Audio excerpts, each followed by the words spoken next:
นักวิทยาศาสตร์กล่าวว่าหมักเห็บขนาดใหญ่สำไข่ไก่อาจกลายเป็นเรื่องปกติสำนักข่าว TNN Earth รายงานวันที่24 เมษายน 2026 นี้ว่า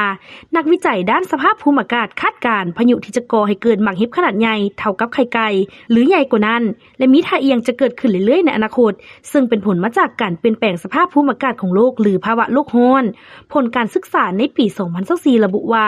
อุณหภูมิที่สูงขึ้นเฮ็ดให้ชั้นบรรยากาศมีไอน้ำไหลขึ้นซึ่งเป็นแหล่งพลังงานสำคัญของพายุฝนฟ้าคะนองสิ่งนี้ส่งผลให้พายุมีความรุนแรงขึ้นและเพิ่มโอกาสในการเกิดหมักเห็บขนาดใหญ่หมักเห็บเกิดจากกระแสลมที่พัดยกโตขึ้นอย่างแรงภายในพายุ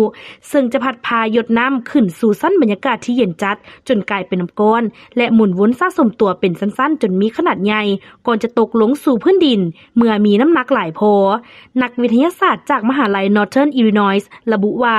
ภาวะบรรยากาศที่บ่เสถียรย้อนโลกร้อนจะเฮ็ดให้กระแสลมยกโตในพายุรุนแรงขึ้นส่งผลให้หมักเห็บขนาดใหญ่มีท่าเอียงเพิ่มขึ้นอย่างชัดเจนยกตัวอย่างเหตุการณ์วันที่22 มีนาคม 2026พายุหมักเห็บหน่วยสำกำปั้นพัดถล่มอยู่หลายบ้านของเมืองศรีโคตะบองนครหลวงเมืองจันทน์สร้างความเสียหายแก่บ้านเรือนหลายกว่า 7,000 หลังคา